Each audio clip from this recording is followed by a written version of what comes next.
In this moment, it doesn't matter if you save money in 15 minutes. It doesn't matter if your neighbor has the same insurance that you do. What matters right now is the quality of your independent insurance agent. Glad you're okay, Sarah. We'll take care of everything. And the company that stands behind them. Thanks so much for your help. No problem. Auto Owners Insurance. Or Insurance Group in Dublin is your local independent auto owners insurance agency.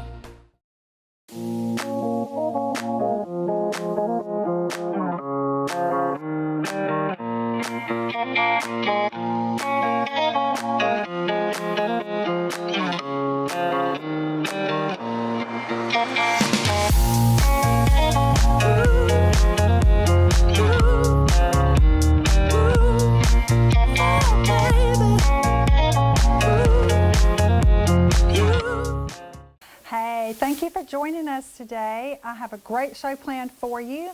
We have Derrick Hampton with us, who happens to be a local dentist, but we are actually here today to talk about his music. He goes back and forth to Nashville and has been doing it for about 8 years now. And he has made quite a little name for himself up there, and he's performed at the Bluebird many, many times, and he's like an old pro at it now. So we're going to have Derrick. How are you? Doing fine. In case you don't know, Derrick's my husband, so sometimes I may revert back into wife mode, so you just have to forgive me on this one. Does that mean you're going to yell at me? No, I don't yell. I may give you the eyebrow, but I don't yell. Of course so, I'm just naturally loud.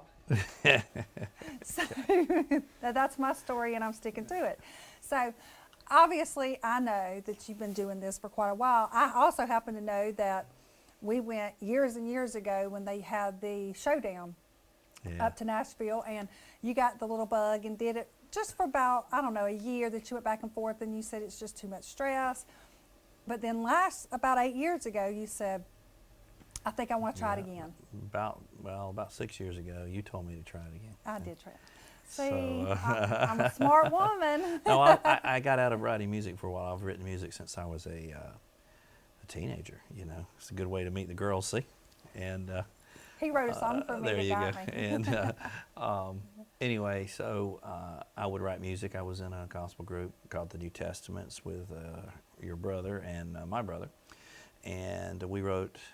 Or I really did the writing for the group there, and did original music, and wrote all through college and ultimately in dental school. I wrote through all of that, and then in the 90s when we moved to Dublin, I wrote for a little while, but just to the point where the country showdown started coming around. Y96 was part of that, and you entered me in it without telling me.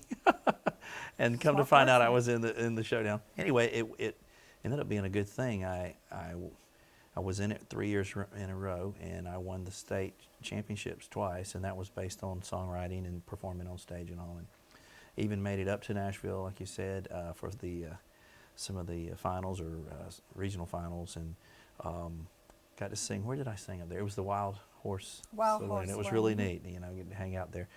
And after that was over, I just kind of got tired of writing. I was just burnt out, and our daughter was becoming a model. Just things were going on, you know. So I kind of focused on other things. And but then the bug hit me again. If you're a songwriter, you cannot not write music. It's going to happen. No matter if you're 12 or 120, I promise you're going to be writing something somewhere. So I started writing, and I decided, hey, I'm going to put these songs together and just make a fun something for me. And I just started writing and made a couple of little albums, you know. And you were listening to one of them, actually, a song. What was it? Anyway, it was a Jimmy Buffett type song. It was a selling a song. Selling a song. It was a really neat song. And you said, you've got to take that to Nashville this time. So I said, okay. So I just hopped in the car and drove up there. Didn't know anybody, and ended up meeting a man named Michael Martin at ASCAP. ASCAP is a performance rights organization, which I've been a member of since I was a teenager, writing songs for our New Testament group. And once you are a member of a PRO, you're a member for life. There's 3 PROs in this country: ASCAP, BMI, and CSAC. and that's all there can be by law, actually, I believe. And those companies are responsible for handling royalties for their members. ASCAP, American Society of Composers, Authors, and Publishers.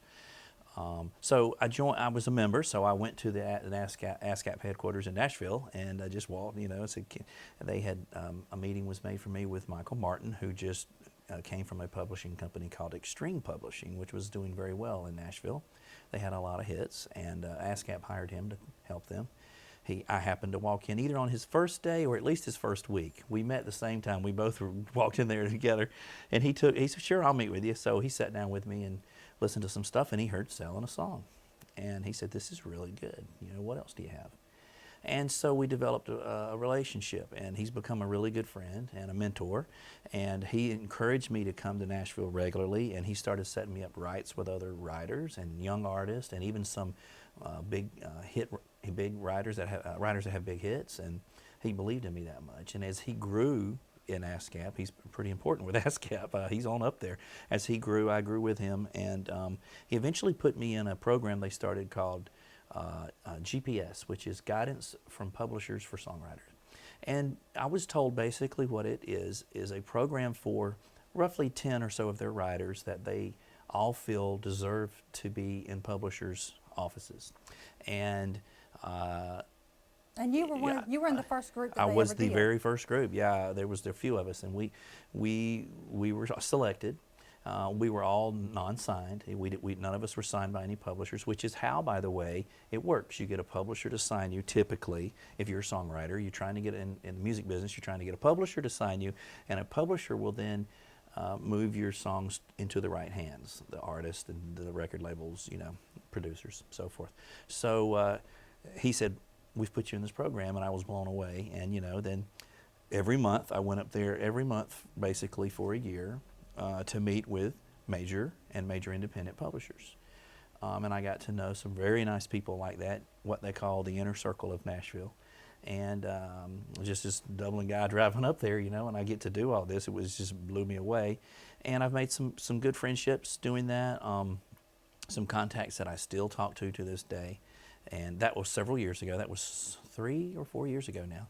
And since then, I've been going back and forth, meeting with other writers and so forth, and eventually, I had a gentleman by the name of Mike Moret begin to want to start his own publishing company up there, and he heard me sing at the Bluebird, which is another thing we can talk about is how I got into the Bluebird. But he heard me there, and he wanted to. He approached me about being one of his early signers, and since then, Mike and I have developed a great relationship, and he works hard for me, and I try to work hard for him, writing songs, and he does the job of getting them demoed, and then hands them out and tries to get artists to pick them up.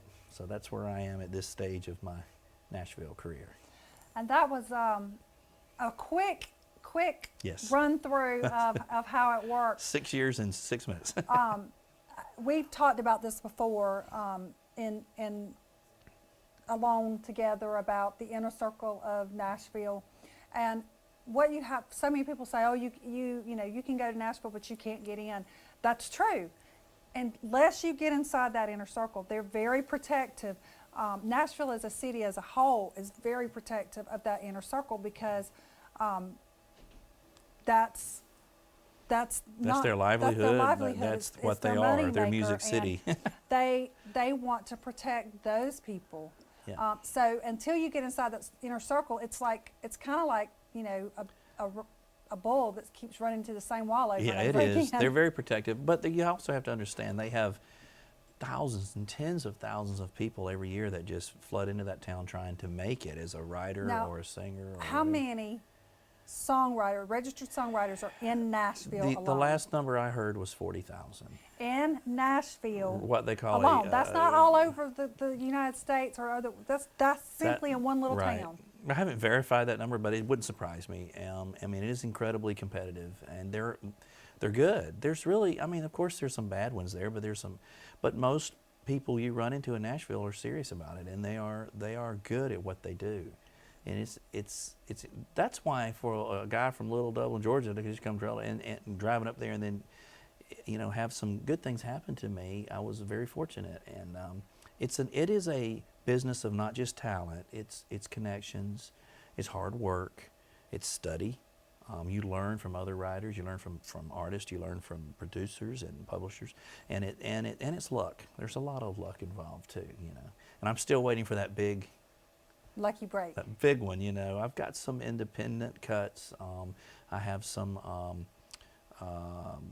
film and television. I'm on some movies and some TV shows that you've seen. So you hear some of my songs there sometimes, So I've had some success, but I really all I want to do is really write really good music, do the best I can at writing a great song, and then hopefully the wheels will turn and that song will become something that grows into this thing that has a life of its own. Well, we're going to take a break and we'll be right back. Derrick is actually going to sing a couple of songs for us in a few minutes. My name is Dr. Fareed Qazi. I've been practicing in Dublin since 1998. I'm the first oncologist or cancer specialist who came to this town and established a practice. I've been serving Lawrence County and surrounding areas for the past 17 years and have done treatment of hundreds of patients. If you go around and find out from the people around here, every other family would know somebody who has been treated by me. My reputation as a doctor is there. Don't settle for anything less than the very best when it comes to your health. The Cancer Center, here in Lawrence County, is Dublin Hematology and Oncology Care. And we're back, and we are talking to Derrick Hampton about the music industry and what it's like to be in Nashville and how long it takes. When you hear these artists that come out and they're like, oh, here's the brand new artist. Overnight sensation. And they're overnight sensations. They're not overnight sensations. Some of these rare. artists are playing in bars and playing around Nashville for years. We have a friend that's up there now that's been doing it. We met him when about 5 years ago, we met AJ. AJ Engstrom, yes, or AJ Cross, actually. We met him up there when he first got started, and he works his tail off too. And he's not just a songwriter; he wants to be an artist. He's in his early 20s. He's got an excellent voice, but check him out. Check out AJ Engstrom. People Gonna Talk. AJ Cross. He's under Cross. Yeah, they changed. Put his name as Cross, but AJ Cross, Kross. People Gonna Talk. It's an excellent EP, which is a short CD of like 6 songs. There's some fantastic music on that. It really shows off his. It does. He's got a great. I didn't write those. That's not a pitch for me. No. I mean, that's just some good stuff. Although he and AJ have written a couple that are really good songs too. I might play one for you. But that just goes to show they're not overnight sensations. We think they're overnight sensations because they came from nowhere. Well, I mean, look at Chris Stapleton. I mean, he's the thing right now, but he's been there a long time. And he's written a lot of songs for a lot of other artists. That's right, but it's a lot of work. It's not the glamour side of it is almost non-existent. It's especially in the songwriter business. Nobody knows that we're the oil in the machine, not the shiny car on the outside of it. We just lubricate the thing. I mean, put the gas in the engine. Unless you're into music like we are, you don't really look at who wrote the song. Most people think the people that sing them write them, but they don't. There's some not people always, do, sometimes, not always, but or they co-write them. Yeah. They'll put an artist in a room with a songwriter. It's very common for an artist to be put in a room these days with a songwriter, and the two of them co-write the song, and sometimes it's legitimate co-writes, but then you'll hear stories about they just put them in there so the artist can get a percentage of the song and the songwriter wrote 99% of it. I don't know. I've never been in a room with somebody huge before as far as in the artist department, but they're also talented. I'm sure the artists work hard. But let's talk about one thing in the music industry is pirating of music. And the reason the music industry is changing rapidly, I can't tell you how many times I've heard, if you were here 5 years ago, I mean, I've heard that so much. You'd be snapped up, Now, explain what pirating of music for people who don't understand. Downloading illegal music, that's one of it. That's the pirating of it, and then the streaming of music. So when let's talk about a song, how it's written. When a song is written, a songwriter owns the song by law. Even before it's copyrighted, he owns that song.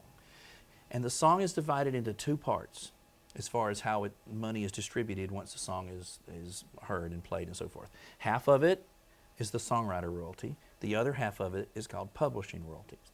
So when I write a song, I own all the songwriting and all the publishing. That's 100% of the money that could be made off that song I own. I have a publishing company. It's called Rock Doc Publishing, and that owns my half, and that's registered with ASCAP. And then, of course, Derrick Hampton, the songwriter, is registered with ASCAP. He owns the other half. So if a publisher, if Roxanne Hampton Publishing comes to me and says, "You're awesome, I want to help you," in return, the way it works, a legitimate deal in Nashville is the publisher will say, "You give me some of your publishing. So of that money that you get, if this song takes off, it becomes a #1 hit, half of it gets paid to the publisher. Why don't you give me some up to all of your publishing? The earlier you are in your career, the more publishing you give away, of course, to get in the door. Once you get big, you give less and less publishing away. But the bottom line is the publisher gets some of that publishing, up to all of it, and then you keep your songwriting royalties. As a song is hits, becomes a hit, the publisher gets his money and you get your money, and that's the way that works. But the business has changed so much because as people begin to, instead of buy CDs like they did in the 80s and the 90s, or records before that, back in the 70s, people don't do that anymore. 8-track tapes. They don't do that anymore. That's rare. It's rare for an artist to sell 1 million albums like Taylor Swift. That's so rare. What happens is they might sell 1 million of one song, as if they were big. More than likely, at the best, a few 100,000 of one song. So just because you're on somebody's album, and it could be a big artist, you may not make any money because he's not selling your song. And unless that CD is bought, so when royalties are paid on airplay through TV and film and radio, there are also venues like Super Bowl or whatever, football stadiums, restaurants, things like that. When you hear those songs, somebody's paying a royalty to ASCAP or these other PROs for that. They're also paid through sale of music. Obviously, you buy something off iTunes, the royalties are going to be sent to the owner of that music, and also through sales of the actual CD at a store. Okay, those are mechanical royalties. Well, those mechanical royalties are shrinking up, and since they're shrinking up, the business is shrinking up. The major publishers are shrinking down. I was told, I think they've gone, and don't quote me on these numbers 100%, but this is just ballparking. They've gone from around 40 major to major independent publishers in Nashville who have a bevy of songwriters at their disposal to 14 in the last few years. And you still have so many songwriters trying to make it, but where do you go? I know big hit songwriters with no deals. So it's tough. It's a tough business, but you do it you really don't do it for the money. You do it because you're a songwriter, and that's what God made you, and you can't help it. Yeah. So now tell us a little bit about the Bluebird, because I know that in the last couple of years the Bluebird has gone back into everybody's mouth because of the show Nashville. Nashville, yeah. But it's being there myself. It is an amazing thing to walk in and know that you're where so many big stars have come from. Stars as big hit songwriters. As a songwriter, you're more impressed with the songwriter than you are the artist, but still, yes, it's I've sang in a lot of venues up there and around everywhere. But getting into the Bluebird was a chore. You just don't knock on the door. You have to go audition. And then when you audition, they only audition at they take the first, 40 people or whatever it is that sign up online, which goes away in 1 minute, once a quarter. And then they take those 40 people to bring you in and audition you one day. You get on stage, you've got one verse and one chorus of a song, nothing taped, it all has to be live, just you and your instrument. And when I was there was about 40 of us in there. And they said, get up, when we draw your name, one verse and one chorus of an original song. And we're going to take 10 of you, we'll let you know. And you get a call and they say, congratulations, you made it, So then you become a Sunday night songwriter. And you go to their Sunday night rounds, and it's a long night. And you sit there with all the other 10 or so that came along with you, and you play. You get 3 minutes when it's your turn. You get 3 songs, so about 12 minutes roughly when it's your turn. And that makes for a long night. And then there's usually a big hit songwriter afterwards that comes up and plays a couple songs. And I did that once a quarter for maybe 3 years or more. You don't get paid for this, you just go do it. And then I get an email, I'm ready to do my own show at the Bluebird. Once you've made it up there, they'll start letting you do that. And I was put on that list, and eventually I get the call. And they said, come on up, we want you to sing. It happened to be like the day before my birthday or something, which was awesome. So I had my own show, and then I invite 3 of my songwriting friends with me. And it's usually on a Tuesday night or a Wednesday night. And we go there, and we have a whole hour and a half, and we sit in what's called the round, usually, which means we put 4 chairs across from each other, and we're in the middle of the room, and everybody's around us, and we just take turns singing songs and playing each other's songs and singing harmony and, you know, laughing and having a good time. And it takes about an hour and a half of about 90-minute show, and it's amazing. And it's intimidating, but it's also inspiring and fun. And it's one place that even the big guys love to go play. Everybody loves the Bluebird. It's an honor to do it, and I'm beyond blown away that they asked me to do it. And the thing about the Bluebird is it's a very small venue. Very I think much. it's like 90 98. to 100 people. I think there's 98 seats. It's and little. not all those are chairs. Some of them's a bench seat. Yeah. And it's very small, and they're very, very particular about no talking. Yeah, they'll shush you. The waitress's T-shirts say "shh" on it, you know. Yeah, and I mean, it's definitely a venue that is there for the songwriters, for you to hear the songwriters' songs. Now, all the songwriters can't sing. Not necessarily. Some of them, but if you listen to the words, is what you're really, when you go there, Yeah. when you go to the Bluebird, it's about hearing. And you're likely to good hear music. a song you've heard on the radio. Yeah. I mean, you know, the last guy in my round, Bernie Nelson, has plenty of #1 hits. My good friend up there, Jeff Anderson, just had Don Henley in there, not Henry, Henley. A lot of hit songwriters, you know, go through there. Then they can be in your round with you if you become part of their friends, you know. Right. It's really cool to be sitting there and you're like, I know that song. He's just singing. I sing it all the time, you know. And here's the guy that actually wrote it, is playing it and telling you how he came up with it and all this. It's awesome. It is. I want to really be that awesome. guy one day. I always tell them when I get in there, hey, this is a huge hit. I think I said last time, this is on this is going to be on Garth Brooks' new album. Everybody clap, yeah. And when they calm down, I said, he just doesn't know it yet, you know, and just stuff like that, you know. People are really funny. I mean, Yeah. it's you see some of these songwriters and they're so quiet, and they get on stage and all of a sudden they come alive.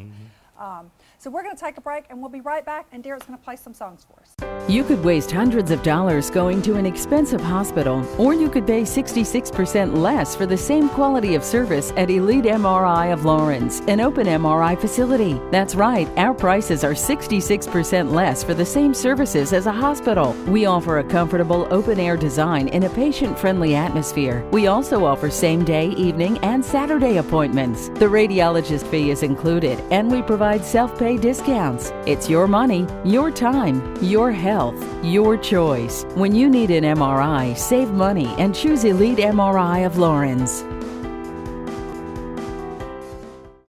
Hi, we're back, and Derrick is going to do a couple of songs for us now. I've made him play this song because he wrote this song not long ago, and you wrote it with AJ. I wrote this with AJ Cross. So I love this song. It's just the first time I heard it, I fell in love with it, and I always say, you have to play that song. He gets tired of me telling him what he has to play. So he's going to sing this song for me, but I'll let you introduce it. Yeah, I wrote this with AJ. It's just a fun song. It's called The Baseball Incident. So let's give it a try. Here we go.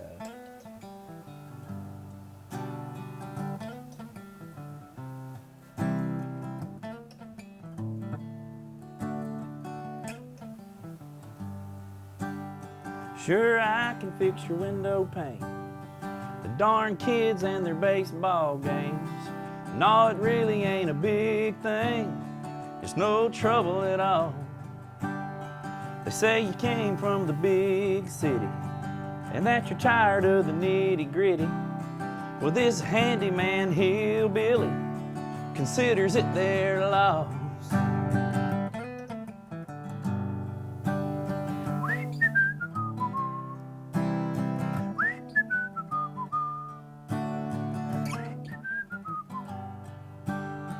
Well, I noticed your screen door squeaks. Well, I could fix it with a few tweaks. WD-40 and elbow grease, it won't be making a sound. Have you been down Main Street? Al's Diner just can't be beat. Maybe sometime when I am free, well, I can show you around. Well, yes, ma'am, I'd really love a beer. You got a nice place here.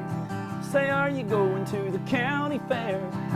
Well, it just so happens there in town tonight. I ain't going with anyone. Well, how about you? Well, son of a gun, sounds like it could be all kinds of fun. Should I pick you up at 9?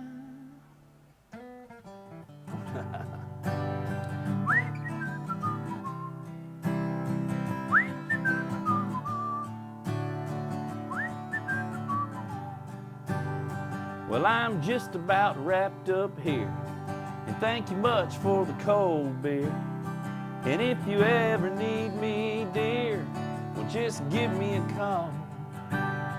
But before I leave, I think you should know what happened to your window. I really wanted to meet you, so, well, that was my baseball.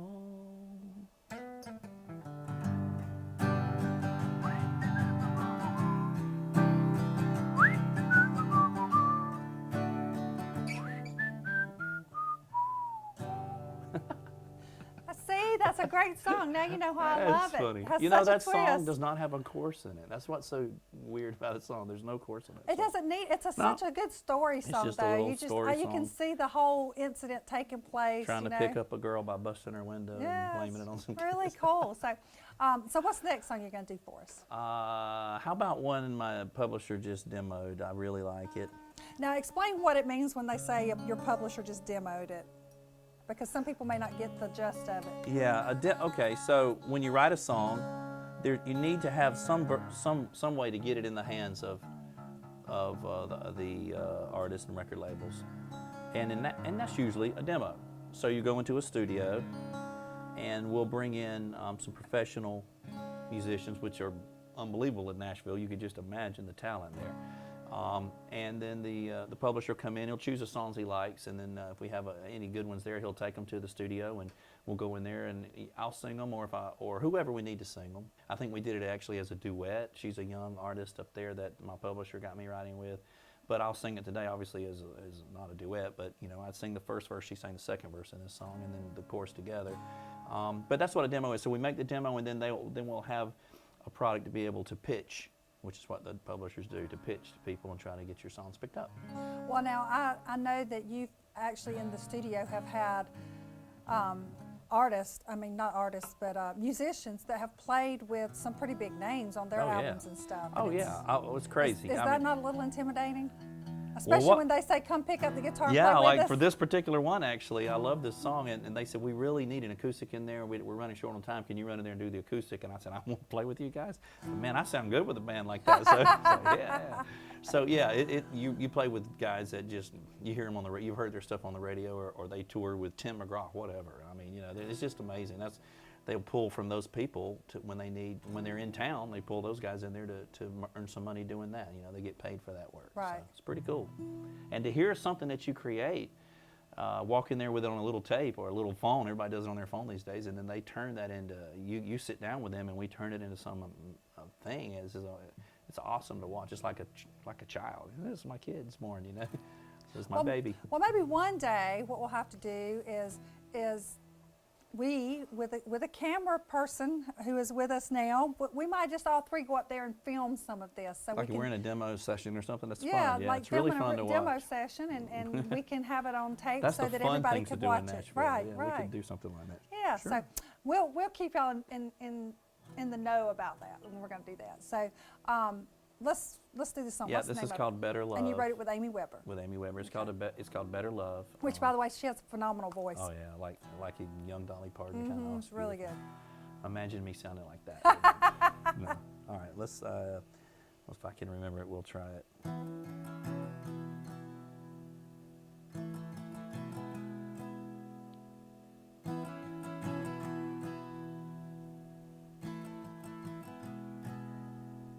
Driving down that county road, the one we used to go on those Friday nights, outside those city lights, listening to the radio, a song we used to know when our love was right, when we held on tight. We lit up like a burning match. Baby, we can get it back. We deserve a better love. We deserve more than just enough. Kisses at sunrise, sleepy eyes, barely waking up. We got what it takes to make what we used to make a better love. We barely talk at all. We stare at different walls when the lights go out inside this broken house. A kiss is just a kiss. Happy how we get to this. We deserve a better love. We deserve more than just enough. Kisses at sunrise, sleepy eyes, barely waking up. We got what it takes to make what we used to make a better love.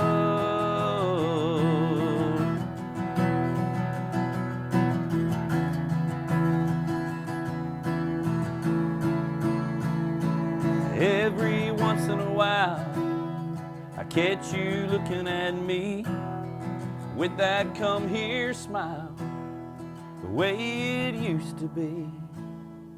And I think maybe we got a better love waiting for us. Kisses at sunrise, sleepy eyes, barely waking up. We got what it takes to make what we used to make,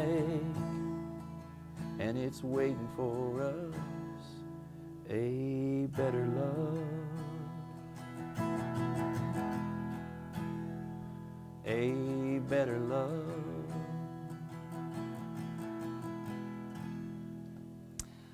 That was beautiful too. Of course, I'm a little biased, but well, we're going to have you on again because we've got so much more to talk about. I mean, we've got many things we can talk about when it comes to the songwriting aspect of it and how songs are created and what the writing process is. Trust me, I have him and Scott Brantley at my house sometimes, and Scott. I walk in there and I'm like, they're not writing music, they're playing songs. Usually laughing and cutting up, maybe drinking a beer. Yeah. So, but then, you know, later that night, I'll be asked to come in and listen to a song, and I'm like, wow, y'all got that from what y'all were just doing? Because it didn't sound like that earlier. So it is really an interesting process. We actually might have Derrick and Scott, we'll go out to the house one night when they're going to write and do a little bit with them to start with. Sneak in on us. Sneak in on them, and we'll see what they're doing. So I apologize ahead of time.